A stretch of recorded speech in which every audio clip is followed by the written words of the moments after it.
Okay, let me start by saying there is no perfect institution. Each institution and each program of study has a unique selling point. Your objective is to match your educational and career aspirations with these unique selling points, and then you will get the perfect solution. How do you do that? The first and the foremost is to list down 3 reasons why you want to do higher studies. Prioritize them. And then look for programs of studies which would satisfy these objectives. Please remember, each course and each institution has a value. So when you choose the institution and the program of study, you need to look at the value of the course and the institution. The third step is identify the country where you want to do this education. This will help you to shortlist the countries, shortlist the institutions, and to shortlist the programs. And the last step is do an optimization. Match the purpose of your study with the programs that are available and the country or the institution where you want to study. And by doing this iteration, you will come to the solution that will satisfy your requirements. Okay?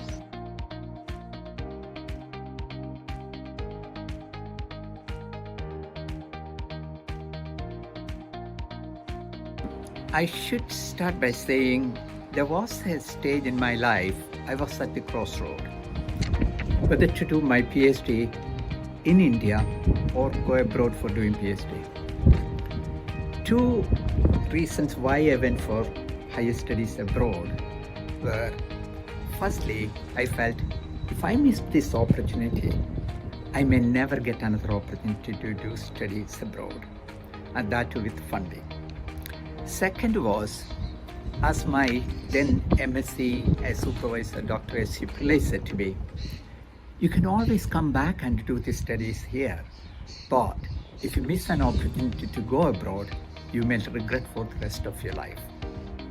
So here I am, after spending more than 35 years in UK, I can very clearly say I have tremendously benefited by taking the decision to go abroad. Why? Firstly, it provided me opportunities which I wouldn't have got by staying in India. And primarily that is to become truly international. The opportunities you get to learn new things, to meet new people, to visit new places, and above all, learn to be confident in what you do. And all of them will come when you study abroad. And for that reason, I would definitely recommend people to go abroad. You can always go back to your institution of interest in India, or in fact, if you want to study one more degree in India, you can do that. But once you miss an opportunity in your life to go abroad, you miss that forever. So that is why I would strongly recommend people to consider going abroad.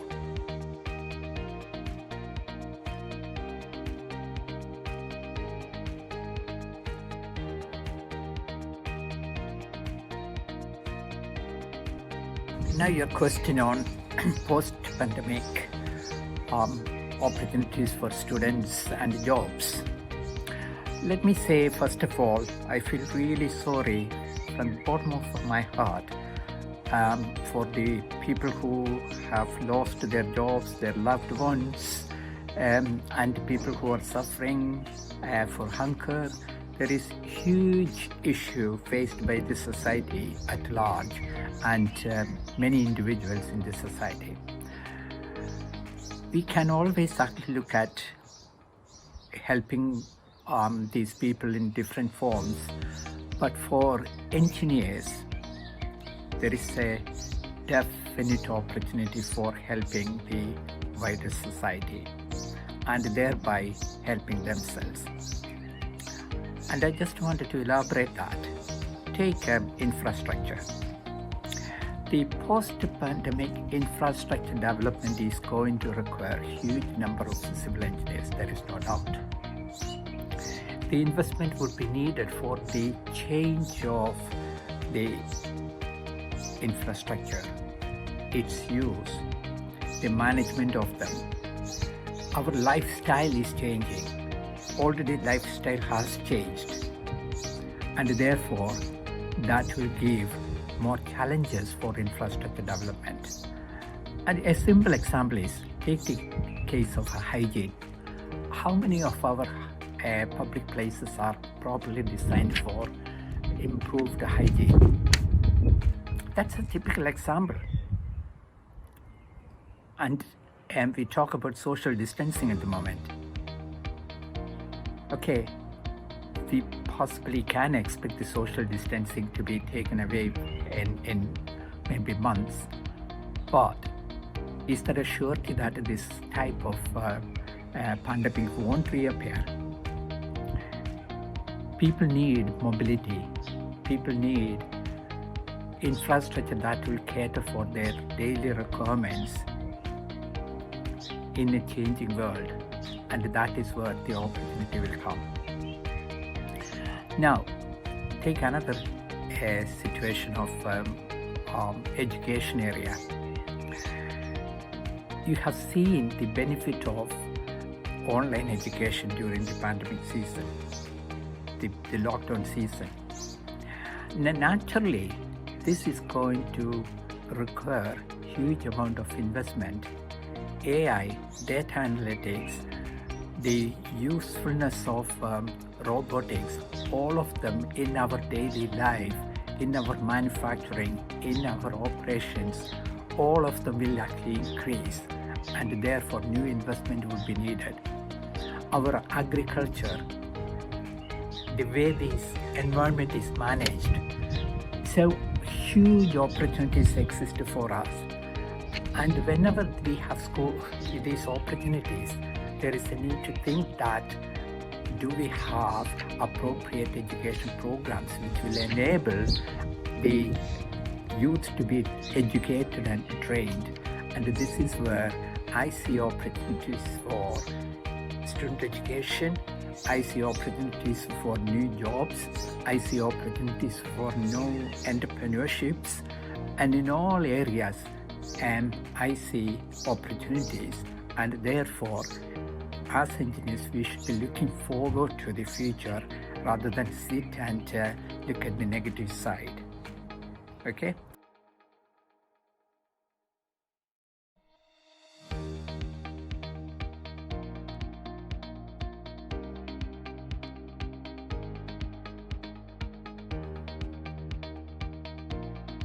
Okay, let me now deal with the employability of engineering graduates. This has been an issue for a long while. Even when I was a student, this issue was there, and I understand this hasn't gone away. And this is why recently KTU has decided to bring in technical skills as part of the education curriculum. Let me ask a fundamental question.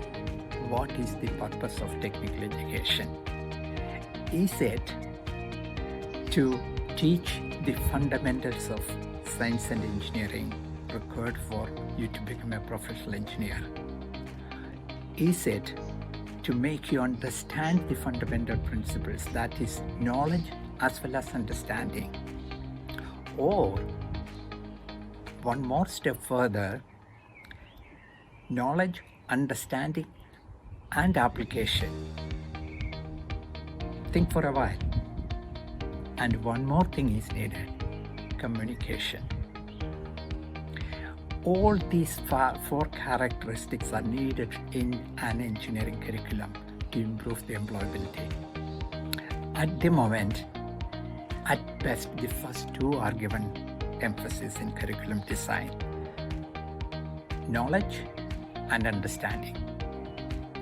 Very rarely, application and communication are given emphasis. So, we need to change the curriculum to reflect all these four aspects. and then only employability of engineering graduates can be improved. And I see this as the main difference between some of the education systems I'm familiar with in the Western countries and the Indian education system.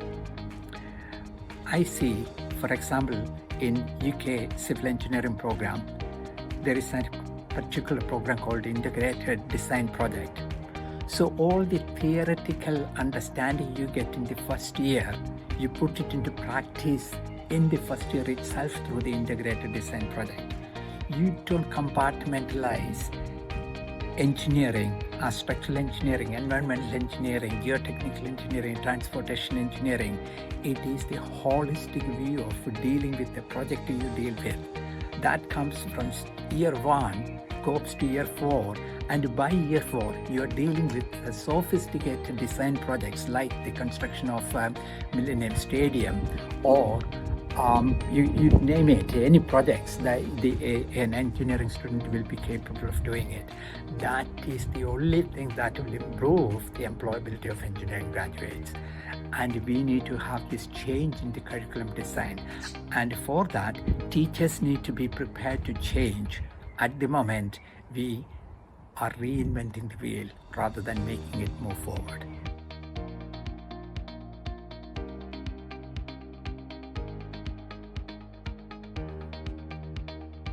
Okay, now your question about whether to do master's degree immediately after a bachelor's degree, or whether to get some experience first and then go for master's degree.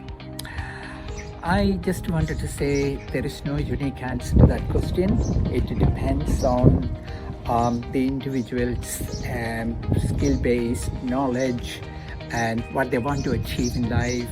So you can't actually generalize. Let me just to share with you what I've done.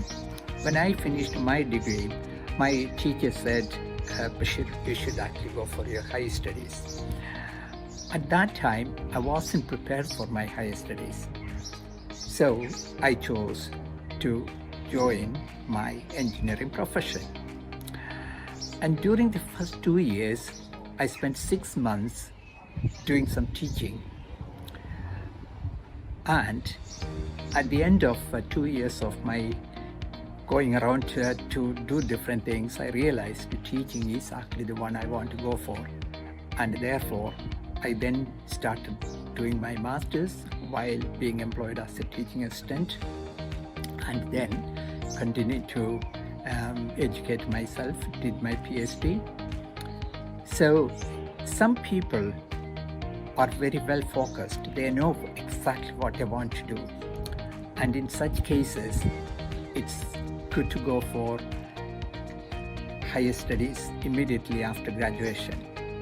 If they don't know that, it is good to go around, find out for themselves what is the best for them, and then decide how to get specialized.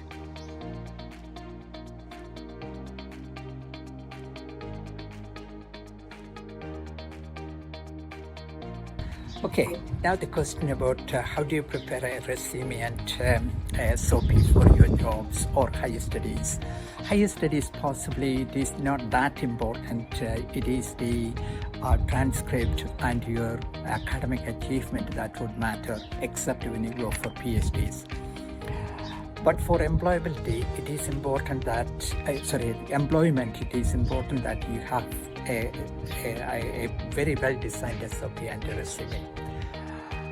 And the fundamental aspect of the design of SOP and CV or the resume is that you should be completely honest.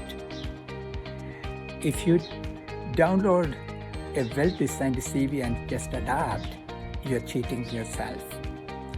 Employers are very skilled to find out what exactly you will be able to bring to a job, and therefore it's important that your CV is well designed to reflect yourself. How do you do that? Preparation is important before you do it. Collect all the relevant information, your achievements, your career goals, your experience. All of them you need to list first, And for each job, the arrangement of information will be different. So a pre-planning is important. Presenting in a concise manner with adequate information, demonstrating your strengths, these are extremely important. The last thing I want to say is, please don't use superlative statements and a lot of padding with unwanted information. Both of them will result in your CV being considered as not suitable for a job for which you are applying, and therefore not even getting a chance for attending an interview. So please prepare the CV and SOP for each job by focusing on what they are looking for. How do you match your capabilities with those? Please remember, there are horses for courses, so not all jobs are for you.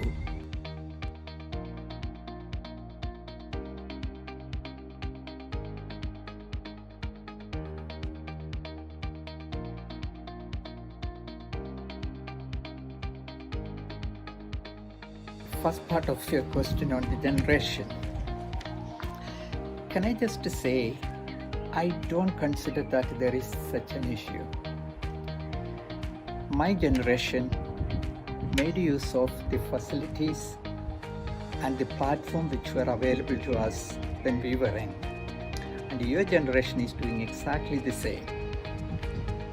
And in that respect, there is no difference. What is changing is the platform, the avenue, and therefore the opportunities which we had were different from the opportunities you have. And of course that means the productivity, the way your time and efforts are used by you are different from the way my generation used or our effort and time.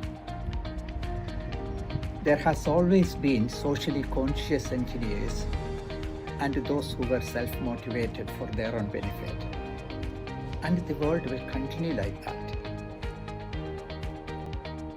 So I personally don't think there is not much adjustment needed to take account of the generation issue. But what is extremely important, particularly post-COVID aspect, is that we need to identify the purpose of our living. We need to identify how can we sustain this society, how can we protect our nature, what roles engineers play to ensure that we don't damage the system. The ecosystem needs to be balanced. The economical development needs to be given consideration based on the welfare of all people on the planet. And therefore, your generation and my generation, all generations have a responsibility. And I think that is what we need to be thinking about after the current lockdown season finishes, or even before that finishes. Now, that should be our objective.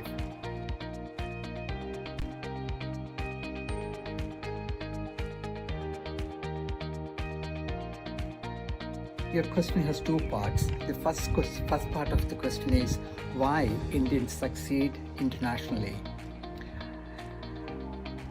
And I think all Indians should be proud of the fact that many Indians succeed internationally. And when I think about that, I feel there are certain reasons why many Indians succeed internationally. First and foremost is the depth of their knowledge. Indians in general have very thorough knowledge of their field. The second one is that they have the right attitude when they approach a problem, to solve it, to find solutions. They have the right attitude to learning, and they work really hard And also, I feel they have the ability to be versatile. All of this coming together, along with 100% sincerity in what they do, are the reasons why Indians succeed abroad. Now, the second part of the question is, as a graduate, what you should actually be developing to become successful internationally. So going with what I just said, I think it is important that your knowledge base, the understanding of your subject area is thorough. You cannot succeed with the superficial knowledge because the competition is very tough. Second one is, you should be prepared to work hard and be sincere to your work. And the third one is, you should have a flexible attitude to learning. There will be different challenges coming in your life, and you have to be prepared to learn from your mistakes to address those challenges.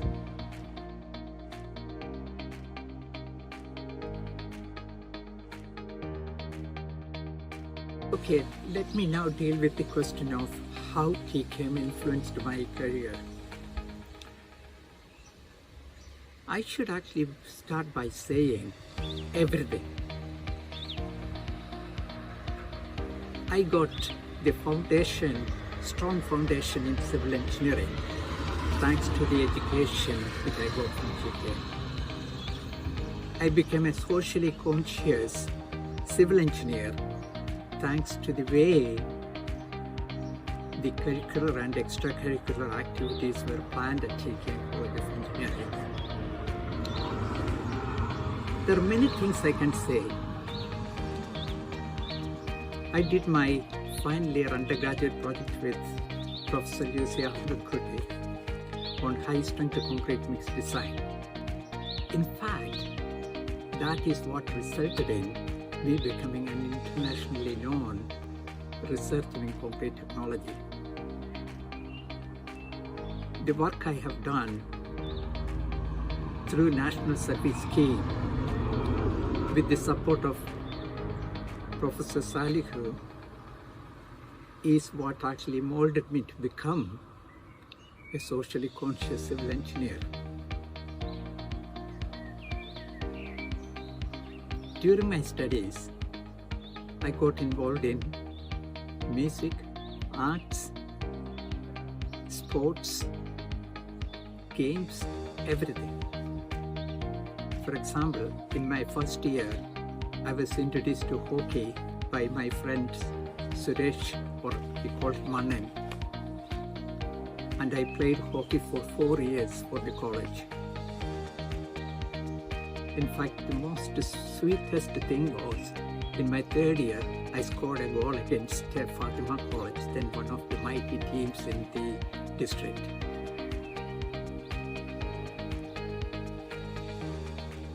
Through my friend Dominic Cole, I learned to play basketball, and in my third year, I was in the college team.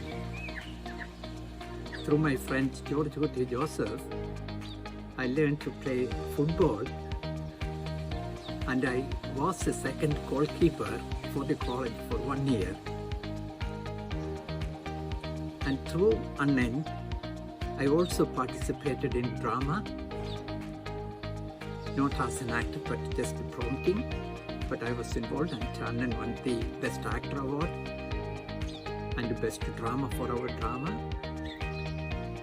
Through my friend Salim, I got involved in literature, and all of these actually molded me to become a good human being, a good civil engineer, and above all, a good ambassador for Tkmce.